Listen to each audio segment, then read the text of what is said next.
Hello, mighty companions. Hello, mighty companions. Hello, mighty companions. Yes, welcome to A Course in Miracles here on Facebook Live. And we're going to continue with the development of trust. Would you like to be able to develop real trust? Trust in spirit, trust in yourself. How do you develop trust? How do we get to that point? Because without trust, there is no love. And without love, there is no trust. And so I want to have trust, but I want to trust in what I can really trust in. So we're going to find out how trust works and how you allow yourself to come from a place of trust. Trust in the universe, trust in spirit, trust in love. And so welcome to A Course in Miracles. So we're going to start out with our theme song to give everybody a chance to tune in. And it's the workbook lesson called I Am Not a Victim of the World I See.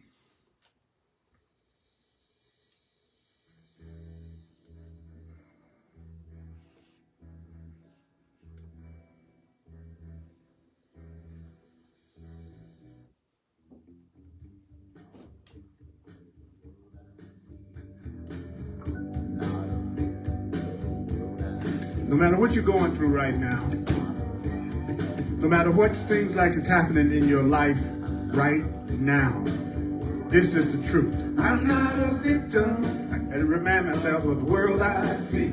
I'm not a victim of the world I see. I'm not a victim. You're not a victim, no, of the world I see. The world you see. I'm not a victim of my mom. I'm not a victim of my pa. I'm not a victim of events, circumstance at all. I'm not a victim. No matter what's happening in your life. Of the world I see. I'm not a victim of the world I see. Cause what's happening now is what I done to me. Including what? The good stuff. I'm not a victim of the future, not a victim of the past, not a victim of anything that really doesn't last. I'm not a victim of the world I see. I'm not a victim of the world I see. Cause what's happening now is what I done to me. That's some pretty good stuff too. I'm not a victim of the world I see. I'm not a victim of the world I see. I'm not a victim, no, of the world I see. I'm not a victim of the world I see. I'm not a victim of my boss. I'm not a victim of my job. I'm not a victim of my relationship. I'm not a victim of my health. I'm not a victim of my childhood. I'm not a victim of my political party. I'm not a victim of anything that's going on in my world right now. I'm not a victim. You're not a victim. You're not a victim. You might be an ictum, but you're not a victim. Right. Sometimes it can seem real icky, but you're not a victim. Did you hear me? Yes. I'm not a victim. You are not a victim. You're not a victim. Where is it that you think you're a victim? What area is it that you think you're a victim in? Is in what area of your life that you're upset about? So is there any area in your life that you'd like to see a difference in? Yes. The purpose of this class is for you to get rid of the blocks to having the happiness that you want. The purpose of the Course in Miracles is to remove the blocks to the happiness that you want and the happiness that you deserve. I'm the divine repetition teacher. I teach through repetition because over and over in the book it says, repeat this, repeat this, repeat this, repeat this, repeat this, repeat this, don't forget this, don't forget this, remember this, repeat this, repeat this, repeat this. I don't recall anywhere in the Course in Miracles where it says analyze this, analyze this, analyze this, analyze this, analyze this. It doesn't say remember this, remember this. So we're going to be on the development of trust. We're going to be on page 10 in the manual for teachers in the blue book. So I teach in a question and answer format. I work out of the book because I want to encourage you to work out of the book. because one of the biggest mistakes that people in the Course in Miracles make is they don't actually study it. So it's amazing how many Course in Miracles students and people who say they enter the Course in Miracles who never read it, never look at it, never apply it, but convinced the Course in Miracles is their path and it's valuable. But that's okay. Do you know that the only responsibility that you have is to accept it for yourself? Finally, I'm doing it the easy way. So remember, you don't have to believe anything that I'm about to tell you. You don't have to accept anything that I'm about to tell you. You don't have to welcome anything that I'm about to tell you. Some of the things I'm about to tell you from A Course in Miracles, you may resist some of the things. Some of the things may bring up resistance. I hope I do, because you remember that. Mm-hmm. That's right. You remember something that you get an emotional charge out of, whether it's an emotional charge of, oh, hell no. Mm-hmm. Or it's an emotional charge of, that was good. But when you just sit up there numb and you're not getting it one way or another, it means you're not really hearing what's being said. Right. You don't hear what this book is saying and not have some kind of reaction. That's how I can tell who's listening. You can't hear something completely opposite to most of the things you've ever been taught and then go, okay. Mm-hmm. Because if that were true, I would already be doing the new way. Mm-hmm. Right. If I was really okay about the new way. So some of the ideas you're going to find hard to believe. Some of it's going to startle you. And nobody's asking you to judge. I'm certainly not asking you to judge me. And I'm certainly not, I am going to judge you.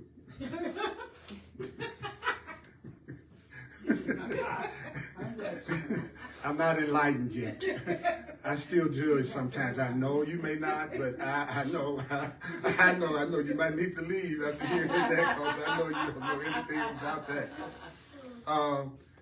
If you use it, you'll see that it works. And people ask me, how can you still be doing something 43 years later? My family has often said to me, and Anna's heard me say this too, you still reading that book? When you gonna finish? Don't you know how it ends? Don't you know how it ends?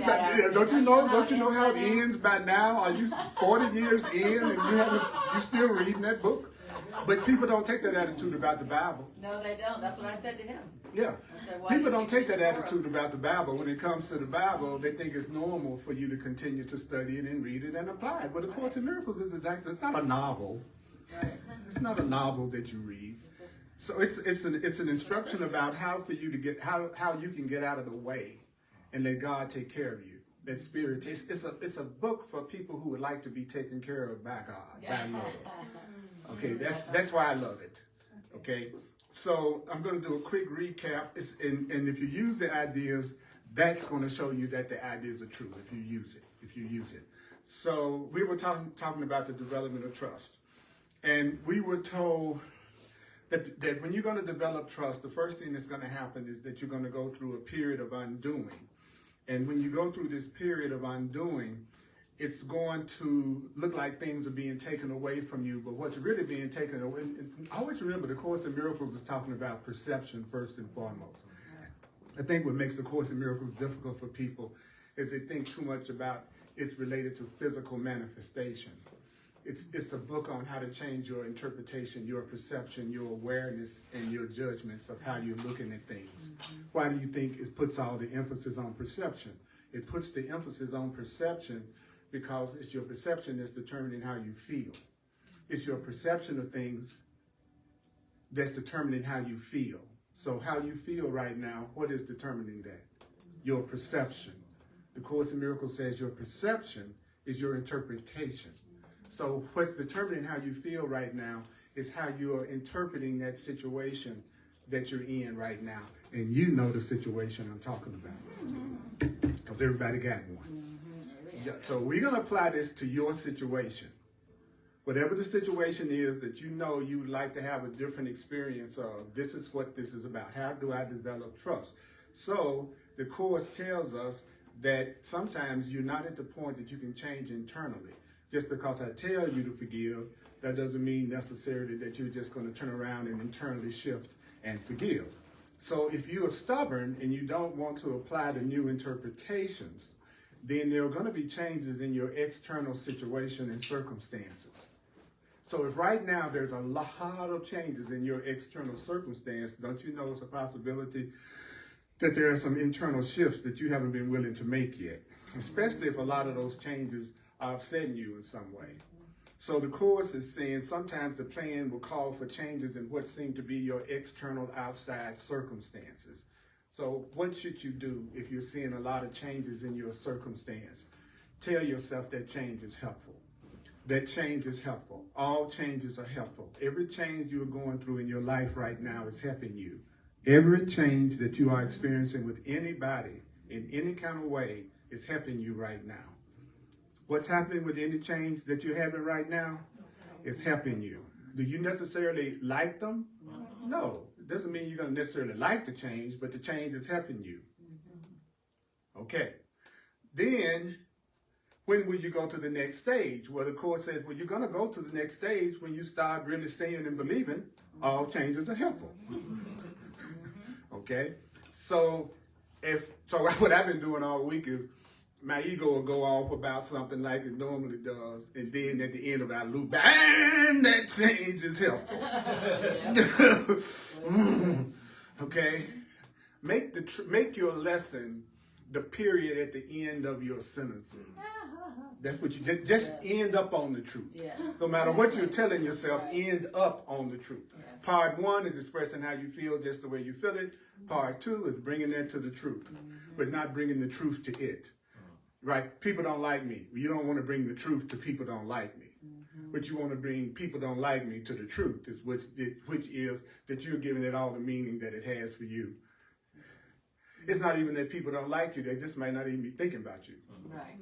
And since we're the center of our universe and somebody comes in and doesn't speak to you, you go, oh, it's personal. They got something going on with me. You don't know they might have just missed having a big accident in their car on the way over here and they were still shaken up. It's not all about you. It's not all about you. That's going to end up being a wonderful thing to know, because that's going to give you a lot of personal freedom when you realize people aren't really paying that much attention to you. It's very hard to stop somebody that you don't even know is there. So the ultimate freedom is really in being unknown. Yeah, yes. The ultimate freedom is being unknown. And I've been very successful at that as a teacher. Well, congratulations. I have done a great job of not being very well known. Okay. So I'm successful. See, that made me feel good, right? How I looked at it. But if I had looked at it like after 43 years, you're supposed to have millions and millions of people and be on TV every day. And if you haven't done that, then you haven't been successful. Okay, would that interpretation make me feel good or bad? Bad. So how can you tell when you're making a wrong interpretation? How you feel. So when you're all sad and upset about something, just go, I'm lying to myself about this, I'm lying to myself about that. I'm lying to myself about this, and I'm lying to myself about that. I'm lying to, why? Because I don't like the way I feel. And if I don't like the way I feel, I need to hope I'm wrong. Yeah. Don't like the way you feel and want to be right. So the Course says, when you say that losing that relationship changing was helpful, with your financial situation, whatever it is, it's helpful. Your spiritual situation, however it is, it's helpful. Whatever's going on in your health is helpful. Whatever's going on in this country is helpful. Everything that's going on in the world is helpful. Then you're ready to go to the next stage, which is a period of sorting out. So since you learned that everything that's going on in your life and everything that's going on in that situation is helpful, then you have to decide everything on the basis of whether or not this thing is helpful to me or it's hampering me. Well, everything in your experience is helpful, but you're also supposed to sort things out and go, is this helpful or is this hampering me? And then he says you're going to find out that many of the things that you value really hinder your ability to apply the truth in every situation. We pick and choose which situations we're going to apply the truth in. Some situations I'm responsible for what I see. Other situations it's your damn fault. And if you were different, I'd be happy. Right? So I pick and choose when I'm going to apply the truth. The Course says everybody's innocent, but they got a crazy part of their mind. But I go, some people are good, some people are bad. Some people are innocent, some people are guilty. See, if I accept the truth, it's hindering my ability to keep picking and choosing who I like and who I don't like. So as new situations arise, I might not want to apply the truth to my mate is free. Right. I want everybody else to be free, but not you. Right? So he's saying right there that that the things that you learn hinders your ability to transfer what you learn into new situations as they come up. Did everybody follow me? Yes. Okay. Because you valued what's not really valuable. It's not really valuable to value guilt and limitation and separation. So when the Course talks about letting go of things, it's talking about letting go of perceptions of lack, perceptions of separation, perceptions of guilt. So at first you have to relinquish, but you're relinquishing, you are watching old beliefs that you have, you're watching those beliefs leave you. Aren't you experiencing that? That you a lot of ways you used to believe, you don't believe that way anymore. Okay, so, and then you're going to get this new way of looking at things, but you got to get to the point that you apply it to everything and not just some things. And I'm afraid to apply, I'm giving freedom to my partner because what? He says, you won't generalize the lesson because you have a fear of loss and sacrifice. You think you're going to lose, you're not going to want to apply it. Right? Then it says it takes great learning to understand that all things, all events, all encounters, and all circumstances are helpful. Did it leave any out? Does all mean all? Okay, okay.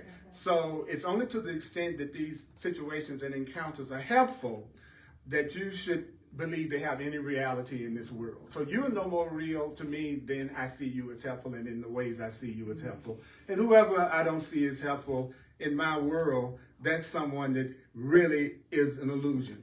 That's really someone that's delaying me. So in my perception, you're either helping me or you're delaying me, or I'm helping you or I'm delaying you in the way that we're relating to each other. I want you to hear that. I want you to hear that. What the Course in Miracles says, helpful means valuable. So you're not valuable to anyone unless you're helpful. You're not being valuable to someone if you're criticizing them, judging them, projecting on them, blaming them, and seeing them as sinful and guilty. As a matter of fact, the Course says even something else more radical. You're not really being helpful to someone if you see them as a body. You know, and so, yeah, so there's some people in my life I must not be helpful to, but man, do I see that body. You know what I'm saying? So I just need to walk up to some people and go, I'm not being very helpful in my perception of you right now.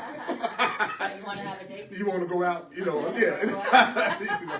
Because if I'm looking at you as only being a body, I'm not paying attention to your mind, your consciousness, your thoughts, who you really are.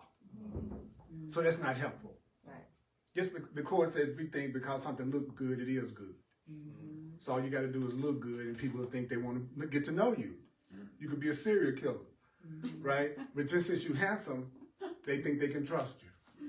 You look like the Hunchback of Notre Dame. They're not ready to go out with you. But you could be the sweetest person in the world that had a few 100 million, by the way.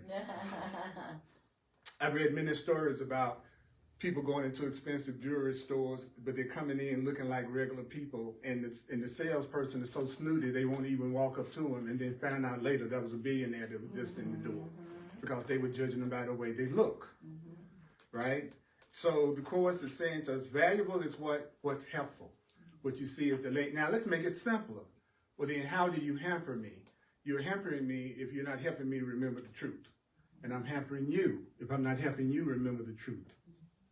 See how simple it is? So simple. It's so simple that people go, I don't understand.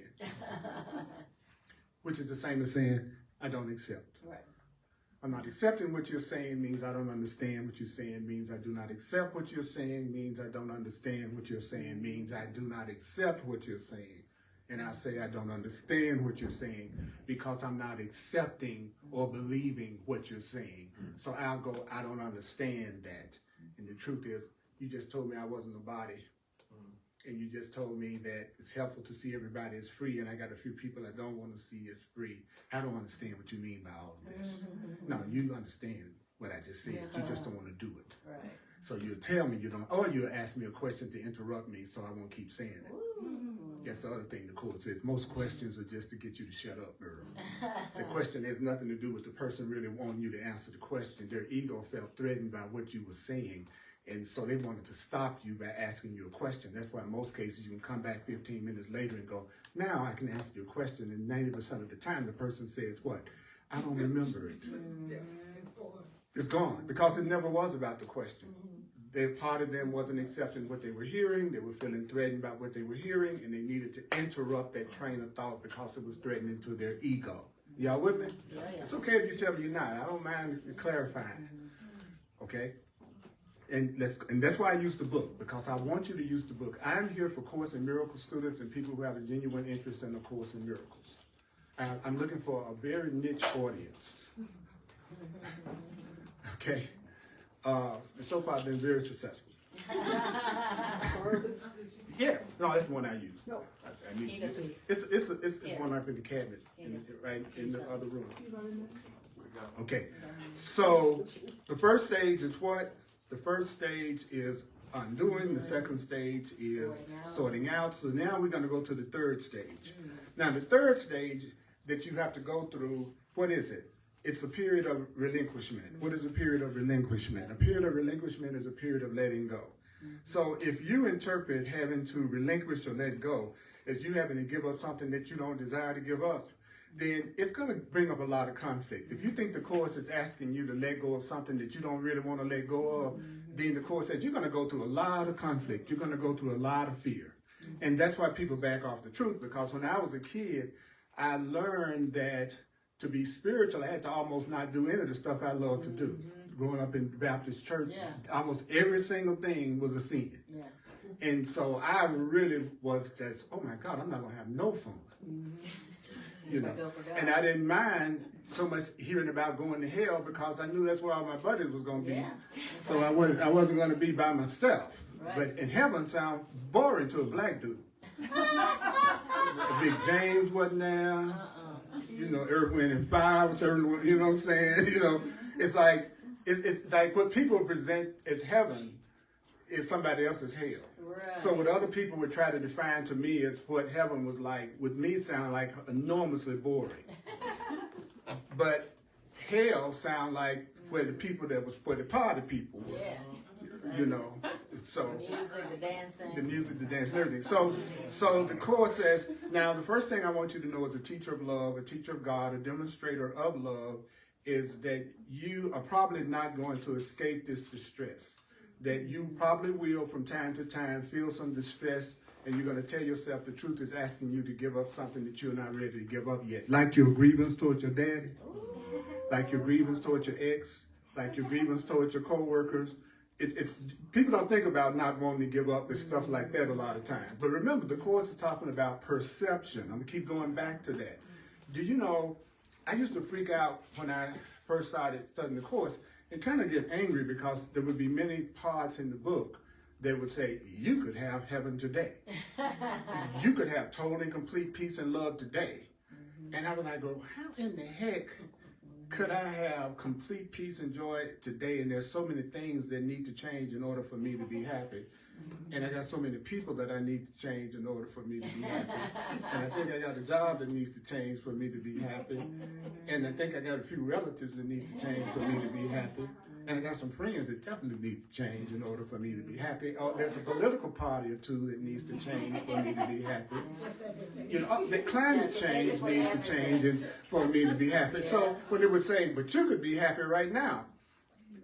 Now it makes total sense to me because I can change my perception right now. That's right. You can only change it right now. Right. If you wanted to change the way you were looking at things and you really wanted to do it right now, which would make you do what? Feel better. Then he's right. If happiness is a decision and not an outer condition, then I could have happiness today. But as long as I go, I won't be happy until something outside of myself is different. Now I'm delaying my happiness because then it's going to take me into my manipulation self. And then my manipulation self is going to try to manipulate, is going to try to use my mind to figure out what needs to change about you. The Course says that's what we do. We use our mind to try to figure out how everybody else needs to change, rather than use our mind to change us.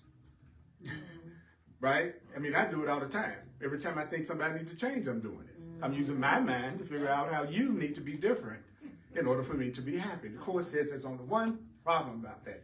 It's going to lead to total misery and failure. Beside that, it's a perfect plan.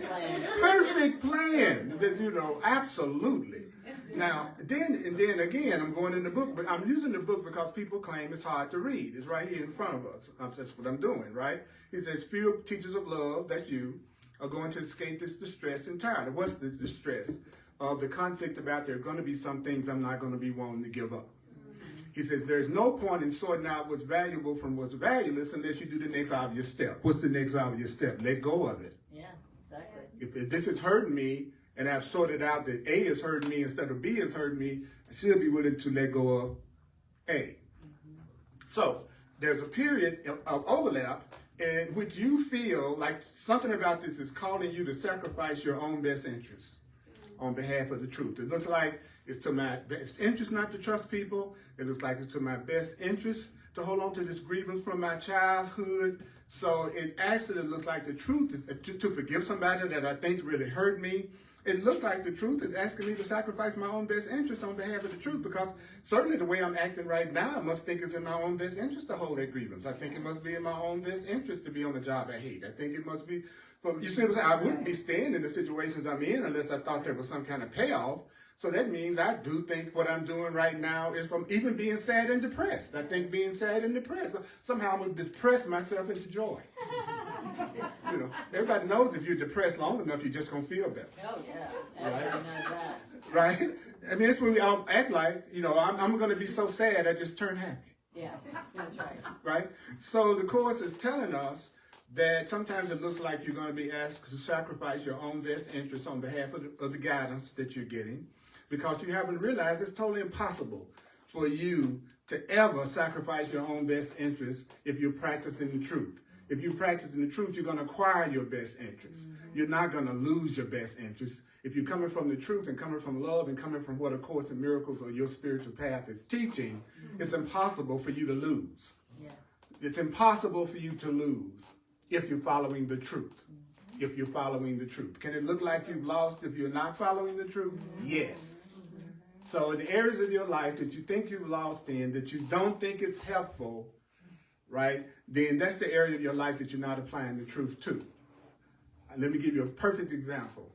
If you were applying the truth to that situation, you'd be saying that situation is helpful. That's how I know you're not applying the truth to it. Because if you were applying the truth to it, you'd be saying this is helpful, and if you really felt like it was helpful, you'll be feeling better. So the fact that you're all depressed means, what are you doing? Not applying the truth to the situation. The situation is what the Course would call neutral. It's neither good nor bad. I'm neutral, but you don't have any neutral thoughts. So you're not seeing me in a neutral way right now. Nobody in the room is seeing me in a neutral way right now. There's no such thing as seeing me. You got some kind of opinion, some kind of feeling about everything I'm doing and everything I'm saying, and just by looking at me. So you're making up an ego for me. You call it your opinion or somebody. That's the ego you making up for them. So then you make up who you think I am, then you interpret that, and then you respond to me as if your interpretation of me is correct. Now, how screwed up is that? That explains a lot. That explains a lot. Relationships. That's cold-blooded. That's cold-blooded. You're going to deal with, and then if I tell you I'm not like that, then you say I'm a liar because I won't go along with your perception of me. That's what's so deep. It says, the Course says, one of the laws of chaos is that we determine what God thinks and believes. And then if God isn't the way we made God up to be, then God is deceiving you. Yes, I'm wrong. Yeah. Yeah. No, that's the last thing that we recognize, that we're deceiving ourselves. No. Okay. So again, if you're following along with me, this is that hard, impossible book to read. Okay. All right. Then the Course says, guess what? There's a period in which you're going to feel like truth is asking you to sacrifice your own best interest, because you don't realize how that's impossible for you to sacrifice your own best interest if you're practicing the truth. But how are you going to learn that it's impossible for you to sacrifice your own best interest when you finally do give up what's not really valuable? Start letting go of what's not helpful. Start letting go of the people that's not helpful. Start letting go of the perceptions that are not helpful. Start letting go of the situations that's not helpful. Start letting go of the relationships that's not helpful. When you start to let go and practice the truth and see all changes as helpful, seeing all changes as helpful, then you're going to realize not only did the truth not take anything away from you, it gave you a ton of things you never thought it was going to give you. It's sort of like, I was hanging on to a lot of stuff. I'm a minor hoarder. and I was hanging on to a lot of stuff in storage, and they lost all of it. And the interesting thing was I had paid, which I call giving. I don't ever call paying anything but giving. Of course, says see, paying is giving, because if you say it's giving, you kick in the law of giving and receiving, and you allow it to come back, and you allow it to come back more than you gave it. We tend to associate paying with losing. I paid you $10, I don't have $10 no more. I paid my credit card bill, now I don't have that money in my bank account. So we think of paying, and so that's the attitude we have, so then that's why it looks like we experience lack, because we think we're losing. That's why we hang on to things so tight. But I'm just the opposite. If I see an ebb in my financial situation, I try to give more. I'm much more likely to pay for a dinner. Let's go out here, let's do that. You know, because I know the way to get the abundance cranked up again is for me to share and for me to give. That's why rich people get richer and richer and richer. It's because they think they have. And if you think you have, you attract more having. That's the way it works. That's because I was thinking about that. Katy Perry makes $25 million a year to do American Idol. They pay her $25 million a year. A season, which is even less. Okay, a season, right.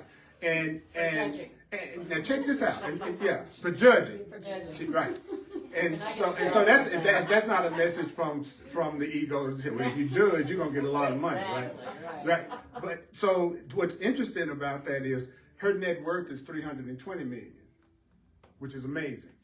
So my point is, she doesn't really need the $25 million to live one of the most materially abundant lives that you could ever imagine. And if she went in any restaurant in this town, they would give her a meal. She could pay for the meal. But if I went there, they had like 3 bouncers trying to get me out of there. Charge extra. And, you know, so isn't that interesting? Like the Bible says, those who don't have, it looks like the little that they have will be taken away. When I first read that in the Bible, I went, man, that's good. That sounds cold-blooded. That the little that they have, but then those who have even more shall be given. It's right there in the Bible. And I've seen that to be true. When I can feel I'm in that flow, then it looks like it's coming to me from everywhere, no matter what I do or don't do. Yeah. You know, but now I know what to do during the ebb. In the ebb periods, you don't go out trying to make things happen. You work on your internal self. You work on your mind, your consciousness. That the worst time in the world to try to make something happen in the world is when you're feeling afraid and you're feeling like you're in the ebb. Ebb is study time. Ebb is meditation time. Ebb is focusing on the truth time. And then during those times where it looks like everything is magically just happening for you, then you're in a flow cycle. If you're in the flow cycle, that's the time to go out and put yourself out there with everything you want to do. But because things seem to be going pretty good, people lay back and do just the opposite. Things seem to be going pretty good for me right now, so I'm going to kick back. Now things are not, so here I go again, right? Got it exactly reversed. Things are not going well for me right now, then I need to change my consciousness and I need to change my mind, because everything is coming from my mind, so I need to work on my mind. The mirror is not going to smile back at me till I smile. So this is a mirror out here. Nothing's going to happen out here until it happens in my mind. So what I'm going to do then is, while this ebb is happening, I'm going to work on my mind. Then when the flow happens, that's when I'm going out there if I feel the need to go out there with everything I got. Right? So that's practicing the truth. That didn't seem like that was a loss for me to hear that. So let's go to the next level. He says, you have not realized as yet how wholly impossible such a demand would be, to sacrifice your own interests on behalf of truth. But you can learn that that's impossible only as you do what? Actually do give up what's not valuable. Through giving up what's not helping you, that's another way of putting it, by giving up what's not helping you, you're going to learn where you anticipated grief. You thought you were going to really feel sad. You ever had a relationship that you thought you were going to be sad when it was over, and you felt a sense of relief? Yes. You know, and it had been people for I don't know how long trying to tell you, let them go. Let them go. No. That'll be a loss. That's a loss. You know, so the course is going, actually, but when you finally did it, you know, when I finally resigned from my job that I hated to become a full-time Course in Miracles teacher, I had a lot of conflict, right? But when I actually made the move, same thing with the stuff in the storage. It was gone, and actually I felt somewhat of a relief, even though I was giving every month, right? Because I don't pay anymore. I just give. So add up all your expenses, all your overhead, and then go, this is what I give away every month. Not only is this what I give away, I'm feeding people. I'm housing people. People have been feeding their families because of this. See, would that make you feel better? Absolutely. Then you know that's the correct way to look at it. You can always tell, because when you're looking at it correctly, you feel more peace. And when you're looking at it incorrectly, you feel more conflict. Then people go, well, how would I feel about somebody in my family making the transition we call death? Well, if you were looking at it correctly, you'd be happy for them. And if you realize where you were right now, you'd be happy for them. Yep. If you look at death correctly, you realize it's a release out of the body, a laying down of the body, and that unlimited soul and spirit still is existing and on their journey just like you on theirs. And without a body, you don't have no rent to pay. So they are actually having an easier experience, because all the things that you and I are doing, we're doing it for the body. Yeah. Something, housing it, clothing it, feeding it, trying to get someone from getting it, or trying to give it to somebody who don't want it, or hopefully you'll find somebody that y'all both want each other. It's all about the body. Yeah. That's what this book says. It's all about the body with you all. Yeah. That's how you judge love, what one body does with another body or doesn't do with another body, how much time they spend with this body, whether they give this body for a present, but they didn't give me. It's all about the body. You know, we in boogie body lane. This is it. This is boogie body lane. All right? So he says you're going to find that you have a happy lightheartedness when you finally give up what's not valuable, and where you thought something was being asked of you, you're going to find that you're going to get a gift bestowed on you, like peace of mind. Less money I'm giving away every month to pay for storage that I wasn't using. I'm going to tell you about me. I apply the Course in Miracles to every single solitary thing in my life, the regular human stuff as well as the spiritual stuff. Some people get upset about that who study the Course, if you bring up the physical world or focusing in on the physical world. But do you know this doesn't have any more value to me than I can apply it in my everyday life where I think I am? You follow me? Yes. So whenever I'm reading this, I'm always applying it to everything that's going on in my life. And that's why I want you to, my emphasis is on the practical application of the ideas. The practical application. So let's keep doing it. Okay, so what's going to happen when you finally do, now here's your way out. You ready? Give up what you don't want. Keep what you do want. That's your rule. What? You're not ready to give that relationship up yet? Keep it. You're not ready to give up that way of thinking yet? Keep it. You're not ready to let go of that grievance yet? Keep it. Okay, that's getting rid of the conflict. I can keep what I like. You know, you still like, you like to keep eating sugar, eat sugar. As long as, whatever you think you need to keep, he says keep it. But it also says, give up what you no longer want, keep what you do want. That's the rule. He said that's obvious and that's simple and easy. It's easier for me to keep a relationship that I do want than to let go of a relationship I think I do want. So it's easier for me to do what I like to do and don't do what I don't like to do. I found out that discipline for me was in doing as many things as I could possibly do that was what I totally desired and what I want to do. If I'm doing what I want to do, nobody has to force me to do it, nobody has to motivate me to do it, then I'm going to do it because it's what I want to do. And if it's something I want to do a lot, I'm going to keep doing it over and over again. Somebody looking at it from a distance will go, wow, he really has a lot of patience. No, Earl doesn't have. Earl has been able to study this for 40 years because of the joy and the help and the benefits and the miracles and the blessings that I got. So nobody has to make me read the Course. It's the easiest way to make sure that I allow the universe to give me what it wants me to give. It's just, it said all I had to do was remember this, even if you don't believe it, accept it, or welcome it. You can't get an easier teaching than that, right? So now, the Course calls this a period of respite, okay? So I want y'all to be sure of this one thing, boys and girls and Earls, you haven't come as far as you think. What? You have not come as far as you think. I'm not saying you haven't come far, but it's always not as far as you think. Right. And it's funny, but Diana Ward said that means you're not nice as you think, Earl. Right. You haven't come as far as, you're not as patient as you think. Yes. You know, you haven't got it together as much as you think. Yes.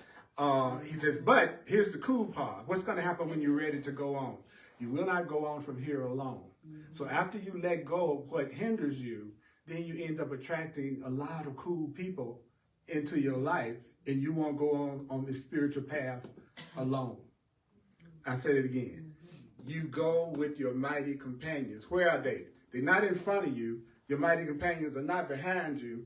They're walking side by side with you.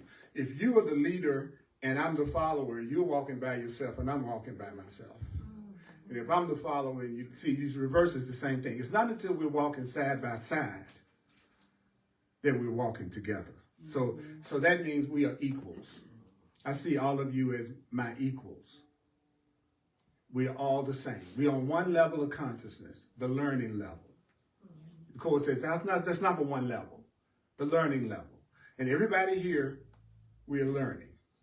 All of you are learning and I'm learning. So that means we're all on the same level. We're on the learning level, right? But we won't go on from here alone. What does that mean? I won't be learning alone. Yay. Hello? I won't be learning alone. I won't be learning alone. I won't be learning alone. I won't be learning alone. I'll be learning with someone. I won't be doing any more of this by myself. The ego try to say, oh, yes, you are. The little wrong boys going, oh, you're going to be doing it all by yourself. There's billions of people on this planet, but there's nobody for you. Yeah. You're special. You are very special. Very special. You are so special, there's nobody on earth that could be your perfect partner. Dang. Now, is that special or what? That's very special. That's special. That's terminal special. That's right. That's the kind of specialness that kill you. Yeah. You know, some people have. Yeah. There's nobody for me. Lots of people. Damn, I dropped my body and I still got to get myself together. Anybody's available? It's time for me to go back in. You can commit suicide, but you're not changing your consciousness. You just won't have the body. But with the same mind, it needs to be healed. So just better hang around and do what you came here to do. I don't want to go to the 7th grade no more. Next two of us. You know what I'm saying? I do not want to reincarnate anymore. Yeah. This place is too much of the same thing over and over and over and over and over and over and over and over and over and over and over and over and over and over and over. You do reach a point that you feel like you've seen this movie 300 times and you're ready to go on to something different. That's the way I feel. People think I'm putting down the world. I'm not putting down the world. I'm just saying I just know more than I was putting down the 12th grade when it's time for me to go to college, right? It's just I'm ready to go from 12th grade now. Right. And that, for me, that means not taking any responsibility for my experience to taking responsibility for my experience, not blaming everybody else for what I'm going through, but taking responsibility for myself, freeing everybody in here so I can be free, trusting that the universe is going to always send to me what's for me. So if somebody don't want to be with me, I take that as the universe telling me I don't need to be with them. Duh. I said it again. Somebody don't want to be with you, that's probably not the person. I know this is deep. Let's ponder that. Let's ponder that. I do not understand that. That's right. I do not understand. I disagree. I know that they want me. They just don't know it. And it's my job to get them to know they want me. That's right. Because the part of me that wants to make sure that I always suffer is going to always attract me to what I can't have. Yeah. That's how I know I don't love myself. I'm already wanting what I can't have. Yes. You know what I'm saying?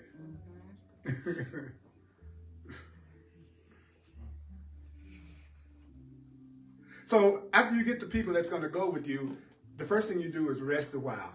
Hey, go to the Caribbean. Take a trip to Hawaii. Do something together, right? We're together now. But, let's rest in the Caribbean. So he goes, I'm going to gather them. You're going to gather your companions before you go on. Basically, you're not going to go on from here alone. So when you get to the point that you start practicing the truth and recognize that you're going to keep what you do want, let go of what you don't want, you've sorted out what's helpful and what's not, then you're going to rest a while. You're going to gather in mighty companions. You'll never be doing this alone again. Wow. Beautiful. That makes sense that the next stage would indeed be unsettling. Notice that right after the period of what? Right after the period of settling down, that's still within the period of settling down. Then you don't go on from here along. Then you go through the period of unsettled. So you settle down, you unsettle. You get settled, then you get unsettled. That sounds like life. Yes, It looks like, doesn't it? We seem to get settled, and then all of a sudden it gets unsettled. Yes. And usually we don't go from there alone, if nothing else, because we're wearing the hell out of our friends. Right? Trying to get them to do something to help us out, you know. It's funny how you don't need people till you need them. Right? So what's going to happen in the period of unsettling? He says, well, now must you, the teacher of love, understand that you really didn't know what was valuable and you really didn't know what was valueless. All you learned out of this we've covered so far is that you don't want what doesn't have any value and you do want what does have value. I do want what has value. I don't want what doesn't have any value. But my own sorting out was meaningless in helping me to really to choose what that is. So sometimes I don't even know what my own best interest is. So how can I even tell whether that was helpful or whether that was hampering me, right?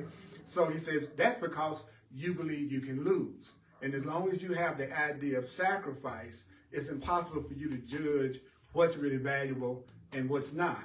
So the Course is saying, let me help you out. You can never lose. You never lose. You never lose. You never lose. Loss is a definition. What's lost to one person is a gain to somebody else. So loss is a made-up term, right? Think about it. You call something a loss, and then somebody else called a blessing. You call your divorce a loss. Somebody else said, well, my divorce was a blessing. But see, they looked at their divorce as if it benefited them. You're looking at your divorce as if it didn't. So you really don't know what's valuable and what's valueless because everybody thinks somehow or another you got to lose if you got to do this, because in the world we're in, it always looks like somebody loses and somebody gains. So it's hard for us to believe any of this could happen at some level, it's saying, without us believing that we might lose something. What is it I got to give up? Right? To be with God, I had to give up dancing. Right? To give up, right? That's what I was taught. All the stuff I needed to give up if I was going to go to heaven. So I was taught at a very early age to associate anything that had to do with God or spirit or truth as asking me to sacrifice things that I like to do. I don't think it's an accident that the Course in Miracles is written in Christian terminology. I don't think that's an accident at all, because the most common thing I experience from people who study the Course is telling me their resistance to the Christian terminology or the idea of God or the masculine terminology. To say anything but God, right? So, and so it's very difficult to teach a spiritual book and not mention anything about a divine power, but that's what people expect you to do with the Course. I want to get to God, but don't mention that name. Whatever you said. Don't, and I understand that, because if you were thinking about the God that you probably learned about in more traditional religious circles, it wouldn't be an exciting idea. So what is the Course doing? The Course is using all that terminology that I've learned and is giving me a new interpretation of it. So that whenever those words are said, I have another way of looking at it that doesn't limit me. Because you're not going to be in this culture and don't think you're going to come up against the Christian belief system coming at you, whether you're into it or not. You know, it's just the fabric of this nation. So we got core beliefs around God that we were given when we were children, many of us. And what the Course in Miracles does is give you a new perception and a new interpretation of all of that, most especially Jesus. Who I call Jesus of the Course. Like they said, Jesus of Nazareth. I go, Jesus of the Course, would you give me some advice on this? Because the Jesus of the Course is unconditionally all loving and is not a body. It's not a man. Right? Because if we're not bodies, then Jesus wasn't needed, nor was Buddha, any of the great spiritual teachers. But you can mention any other spiritual teacher from anywhere else. Lakshmi, the three-headed snake person or whatever, and everybody's okay with that. But if you want to get some people upset, mention Jesus. It's so funny. You can mention any spiritual leader on earth, but you can't say Jesus. That just shows you all the misperceptions that we've learned. Right? So how would you like somebody to deal with you like that? That they believed all the rumors that everybody is saying about you, and then they dealt with you as if the rumors were true. Right? So the Course in Miracles is telling us that you're going to go through a period of unsettling because you believe that you could sacrifice, so you can't really judge what's really valuable and what's not. You thought you learned willingness. I've been studying this book so I can be willing. And he says, but you don't know what the willingness is for. Right? I got all this willingness, but for what? I'm willing for, because my values have changed a whole lot. So it's like, now the things that I'm willing to have is different from what I would have told myself I was willing to have 20 years ago. So now you, I love this. And now you got to attain a state that may remain impossible. Okay, what? Yeah, you have to get a state that might seem like it's going to be impossible for you to reach that state for a very long time. What is that state? Laying all judgment aside. It looked like it might be a hell of a long time before you start. It's just going to be a while before you stop judging. So how do you do it? And I'm going to tell you how I read this. He said, now check out. He says, he must learn to lay. So first you got to get laid. What kind of book? That's right. Unless you're too woke to laugh right now. And you judge everything that come out of everybody's mouth. Oh, I'm offended. Ooh. Can you imagine how hard a life you make it for yourself when you set it up that everybody outside of you have to speak and act a certain way for you to feel peace? Think about that. You setting your life up where everybody's got to, even without knowing how you think and what you believe, they got to already not say stuff that upsets you. And that's what I'm watching people do now. Yeah. It's like you're scared to say anything. Yeah. I find myself catching myself. I'd be ready to say woman or man. Then I go, hey man, I don't want to, because really you're not either one of them. The truth is you're not a body. So you're really not a woman or man or any pronoun or anything that's separate. That's not what you are. But what we do all have is communication devices called bodies. No matter how you're gender identifying that with, it's still a communication device. It's still body. That's still what it is. That's what, okay. So the core, and you're not it. You're animating it.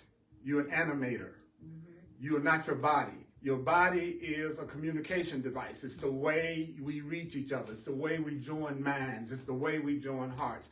Without a body, you wouldn't be hearing me right now.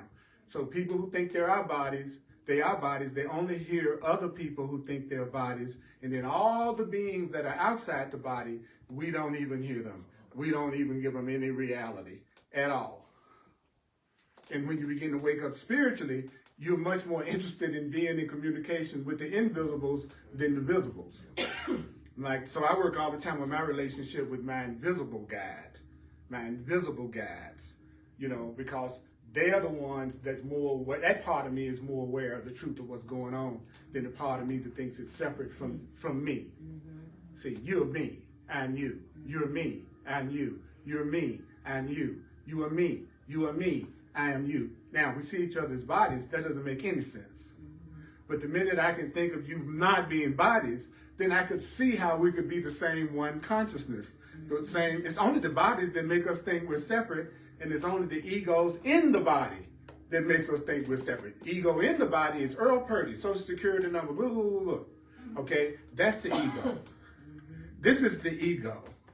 The minute I stop talking to you, see, this right now is God talking to you in the sense that I'm coming straight out of the book. So in a sense, it's not Earl talking to you, right? You get what I'm saying? It's really Spirit talking to you because this is what I'm going by. It's what Spirit's saying. Now, when the class is over, you'll meet my ego and I'll meet yours.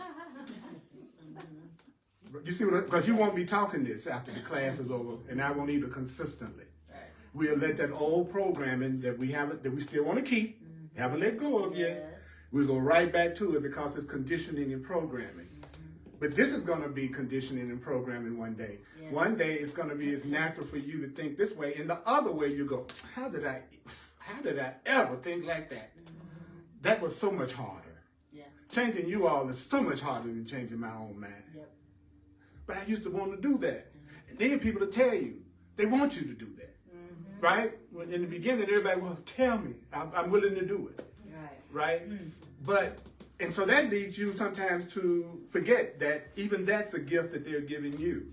Right. That's still coming from their power. Temporarily. So the Course says, now, so he says, I want you to lay judgment aside. And people go, well, how do you lay judgment aside? Well, the second half of the sentence answers that. Ask only what you really want. Only ask for what you really want. Because by the time you ask for what you want, you're no longer judging. Right. If I said bring my car around, I'm not judging anymore. I've already made a choice. I've already made a decision. So the way that you lay judgment aside is to start asking for what you want in all circumstances as much as possible. I'll say it again. To learn to lay judgment aside, there are two great things you can do according to the course. First of all, you can ask only for what you really want, okay? And the second thing you can do is use the Holy Spirit's judgment. See, I realize I like to judge. So the course says, well, if you like to judge, I'm going to give you a judgment that you can judge, and this judgment is going to benefit you, and every time you use this judgment, it's going to make things better for you. It satisfies your desire to judge, and at the same time, it's not going to hurt you. So now you don't have to fight your desire to judge, Earl. Just use my judgment. And I went, thank you, Spirit, because that's what Spirit always does. It always takes me where I am and helps me from there. It doesn't tell me I got to change, then it'll help me. That's the way humans do. That's right. I'm not going to love you until you do blah, blah, blah, blah, blah, blah. That's human love. You don't want that stuff. That's human love. Now, as long as you can understand and you're willing to realize that human love is totally conditional, then have at it. Don't think you're going to get human love without expectations and conditions. That's not the way human love works. So if you want human love, be ready to act out some scripts. And definitely expect to have some made of you. Absolutely. That's why you want to try to connect with somebody that you're in alignment with, because at least the way that they naturally express themselves is the way that's compatible with you. So you're not really having to change the other whole lot, because you're really enjoying each other. Opposites attract, when you're asleep. That's right. And you don't know spiritual truth. Opposites totally attract. But think about that. I like to go up, you want to go down. I want to dance, you want to stay home. I like movies, you hate them. Opposites. Well, you have to learn how to love opposites too. But the thing that's cool is that you can also love what's in alignment with you too. Imagine that. All right? But opposites attract. Especially that polarity creates passion. Polarity creates sexual passion. It comes from polarity, not from so much the sameness as far as the physical attraction is concerned. But as your heart joins, you start to get turned on by love more than you ever got turned on by the body. And then the love will be expressing itself through the body. But it's not from the body. That's why people don't usually jump inside a casket and grab somebody and kiss them. Because that spirit is no longer animating that body. And when you watch a body that the spirit is left, as we call death. Speaking of. Oh my God. What seemed like 1,000 years for some of you only seemed like 5 minutes to me. It's 3 minutes till 2. Let me wind this up. It used to be, let me wind this up. That's how I used to handle stuff. Let me wind this up. W-I-N-E. Let me wind this up, So you're going to only ask for what you really want in every circumstance, but everything that you've been doing has been reinforcing your ability to do that. See, doing all of this, the sorting out, the letting go, the undoing, it's been moving you in a direction that you will be able to do it, or it really would be hard. So by the time you get to the stage of unsettling, you're at that stage where you can actually start asking for what you really want. What do you really want? I want the peace of God. That's what I remember a time I would have said, I really want a trip to the Bahamas. That's easy. That's nothing easy. Nothing's easier than that. Now, I want to manifest a car. There are plenty of car lots full of cars. They're already here. But manifesting forgiveness and love and oneness and sanity, now that's what I'm more impressed by than anything. And so the Course in Miracles says, ask only for what you really want in every circumstance, and that's when you've laid judgment aside, because at the point that you're asking for what you really want, you've already evaluated at some level. That's why you're asking for it. The judgment has already been made. So now you're asking for only what you really want in every circumstance. Whew. All right. I'm going to do the last paragraph. Take about 5 minutes. Because I'm not going to leave here without you hearing about the period of achievement. The period of achievement. So what happens when you have finally achieved the development of trust? What happens when you really achieve what the Course is promising? Well, the Course says your learning is consolidated. Now, what does that mean? See, don't try to analyze the course. All you got to do is, what does learning being consolidated mean? It means that what used to be shadows to you before, you're beginning to see solid gains. When your learning has consolidated, you know you have some truth that you can count on in emergencies as well as peaceful time. When the world is on Earl Purdy's budget, Earl Purdy's request, I apply the course. When things are going great in Earl Purdy's world, the way Earl Purdy, I apply the course. I apply the course in emergencies, and I apply the course in tranquil times. So when you do that, do you know you're going to have the result of tranquility? So what will give you tranquility?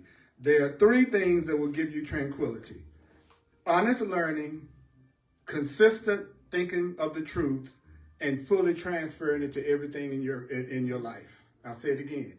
When you experience real peace, honesty means consistency. So the course says honest learning would be consistent learning for me of the truth of the course. Consistency of thinking it, right? All changes are helpful. And I'm going to transfer it. All changes are helpful with my finances. All changes are helpful with my spiritual life. All changes are helpful in my relationships. All changes are helpful in any circumstance, because that's what they call full transfer. Yeah. A full transfer is you using it in every area and not singling out some areas you want applied. All right. What are the areas of your life that you're handling by yourself? The areas of your life that's not working. The course says that. You want to know what part of your life you're still handling? It's every part of your life that you're unsatisfied in. That's you still thinking you're in charge. Okay. So he says, when you have honest learning, consistency of thought, full transfer, he says, this is the real peace stage. And he says, that's the reflection of heaven. What is the reflection of heaven? When I'm in a real peace. That's the way the Course in Miracles calls reality heaven.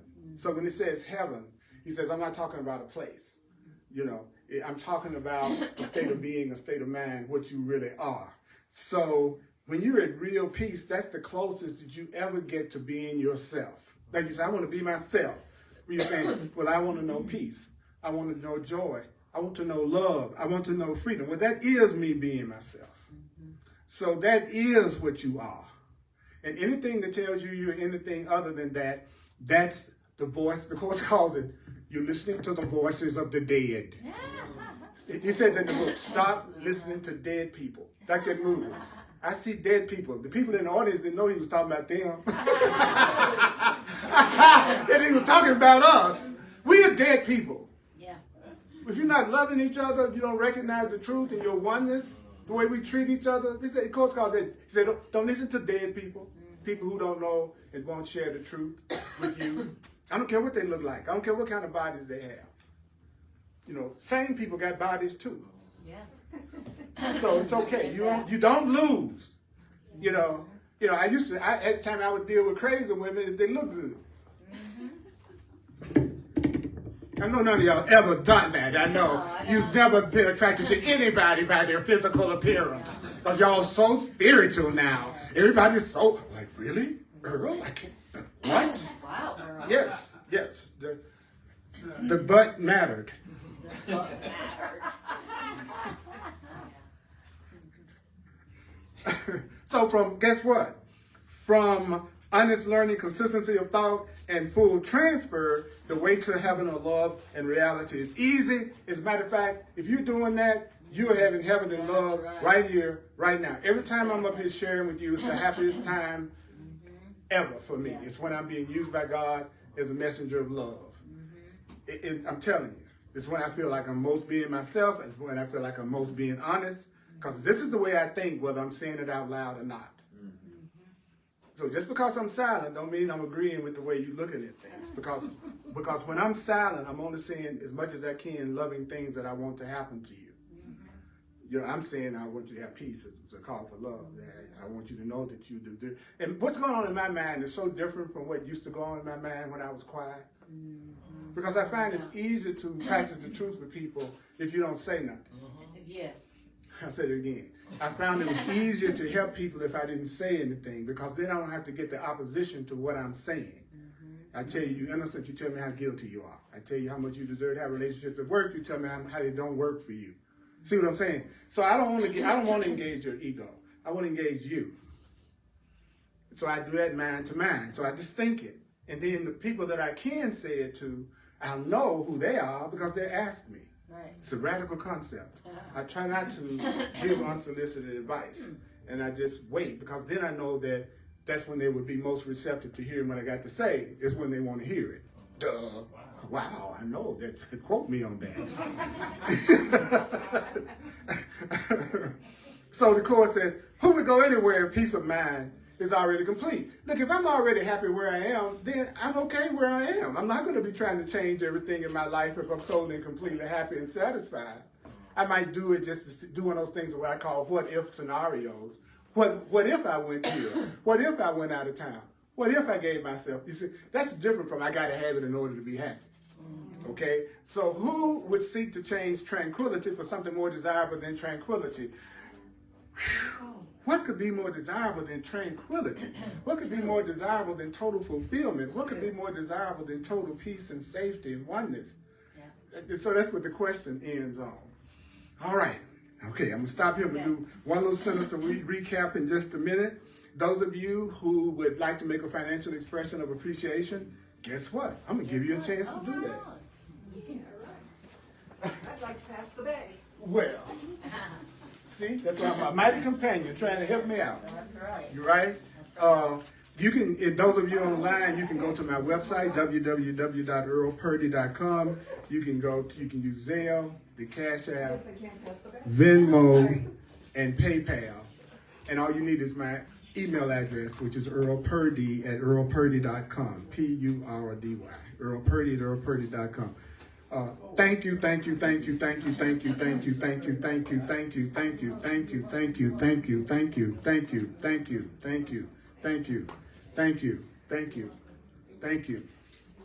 you. I'm available for one-on-one sessions called clarity sessions. Have a one-on-one with me.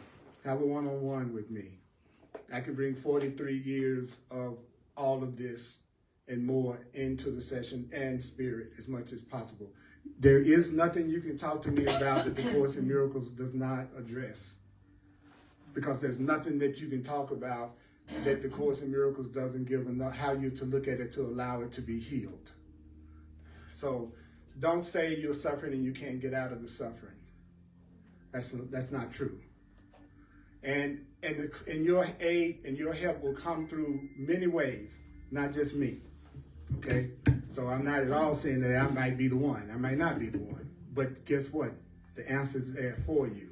It's available. For those who would like to work with me, then go to my website. It's called The Clarity Session. You can learn all the details about it. And you can self-book an appointment right from my website. I'm also an astrologer and a numerologist, and those who are open and receptive to receiving information and guidance from Spirit in that particular way, I'm here and I'm available for that too. Okay? I want to help the people and work with the people who resonate to me, and I resonate to them, and the way that I express myself works for them. Mm-hmm. That's who I'm asking. I want to be helpful to. I'm here to be truly helpful. I'm here to represent God, Spirit who sent me. I don't have to worry about what to say. I don't have to worry about what to do. Spirit who sent me will direct me. I'm going to be healed as I let it teach me to heal. So I'm being taught to heal, and that's allowing me to be a means for your healing. You don't have to work so hard. You don't have to work so hard. Whatever you're struggling with right now, you need to develop trust. And that's what we just got through going over. That's where it starts. And admit that there's a part of you that doesn't. That's okay too, because nothing's going to punish you for that. That's right. It's going to help you when you tell the truth. It's hard to help somebody who don't realize they need it. That's right. Right? It is. And those people don't want to admit they need it, and then they wonder why it's not there. Yep. You know. The person that's going to work with me and I got relationship issues is going to be the person that I go, I got relationship issues. Right. And do you have any? I hope so. Mm-hmm. Because then we can get through this together. Mm-hmm. Right? You know, it's like, that's because all I'm doing is expressing love or calling for it. That's the only two things that's going on with me. I'm either trying to be as peaceful and loving as I can, or I'm doing something that's a request for it. Mm-hmm. And you are too. All right. See. Thursday, 7 o'clock p.m. on the Earl Purdy page on Facebook. I do a hardcore Course in Miracles online. And then on Sundays at 1 p.m. Mountain Time, I do it at 1555 Race Street here in Denver, Colorado. And you're welcome to come. Love to see you. Okay, so take a breath right now. Give me a minute. I'd like you to just take a breath and let yourself hear this. Just give yourself a minute to let yourself hear it. I know we're Americans, but we can do it.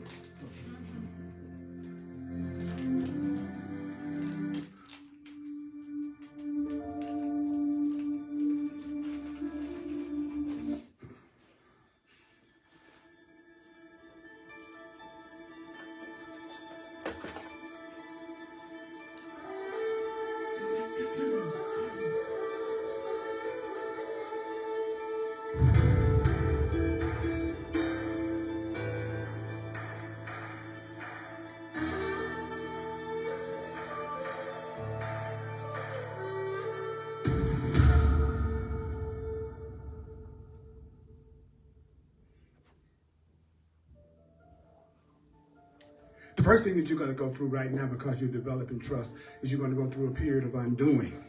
And if you don't change on the inside, brothers and sisters, if you don't change on the inside, you're asking for big external changes to start to happen in your life right now. And do you know if there's a lot of big time external changes happening in your life right now, it means that you need some help in bringing about that internal shift. Sometimes people can go through things that are so big and so sometimes challenging in their physical world that it changes them. It motivates them to really make an internal shift. So the easiest shift is an internal shift. The easiest change is an internal change. And when you make the internal change, your external is going to change, but a lot more easily and smoothly.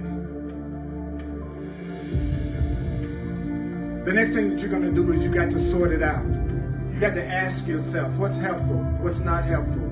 What's helpful in my life is valuable in my life. Who's helpful as I perceive it, that's somebody that's valuable in my life.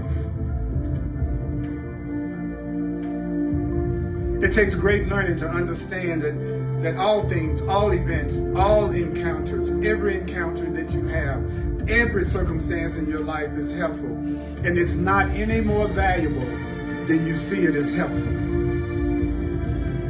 And when you see what's valuable and you see what's not, it's time for you to do a period of relinquishment. So how do you do the period of letting go? Listen to me. You keep what you do want, and you give up. You let go of what you don't want. It is impossible to practice the truth and lose. It's impossible to do what the Course in Miracles is telling you to do and not benefit. It's impossible to do what the truth is teaching you to do and not benefit. How can you tell when you're listening to the liar in you? How can you tell when you're listening to the ego? When you're listening to your ego, you just feel more depressed, more sad, more guilty, more fearful, more lacking. You're lying to yourself. You're lying to yourself. You're lying to yourself. Stop lying to yourself. Stop lying to yourself. Give up the lies and keep the truth. Give up the lies and keep the truth. Give up the lies and keep the truth. Give up what the world teaches you and go for what love and truth teaches you. Give up what you don't want. Keep what you do want. Then you're going to go into a period of unsettling. You're going to realize you don't really know. You don't really know what's valuable. You don't really know what's valueless. You just know you want the valueless. You just know you want the valuable. You know you got to let go of the idea of sacrifice. You realize you got to let go of this idea that you can lose. You cannot lose. Every change that's happened to you, is helpful. That's why we need little happy music.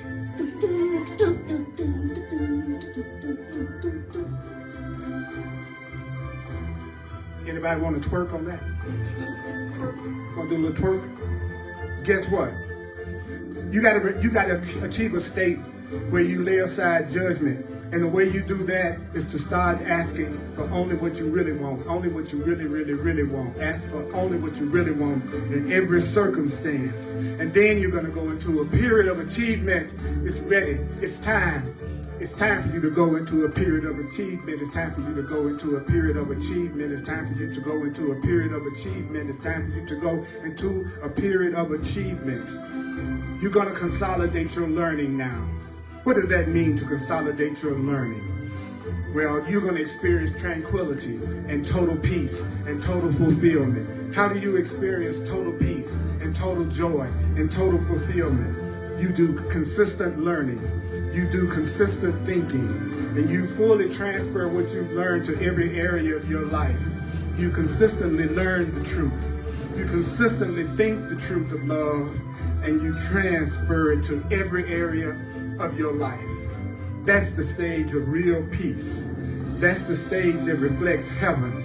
The way to heaven, the way to reality, the way to love is open right now. The way to your happiness, the way to your happiness is open and easy. The way to your happiness is open and easy. The way to your happiness is open and easy. The way to your happiness is open and easy. The way to your happiness is open and easy. Why would you go anywhere when you have complete peace of mind? Why would you change a state of total tranquility for something else? What could be more desirable than total tranquility and peace and total fulfillment? What could be more desirable than your freedom, your happiness, your appreciation, and your joy?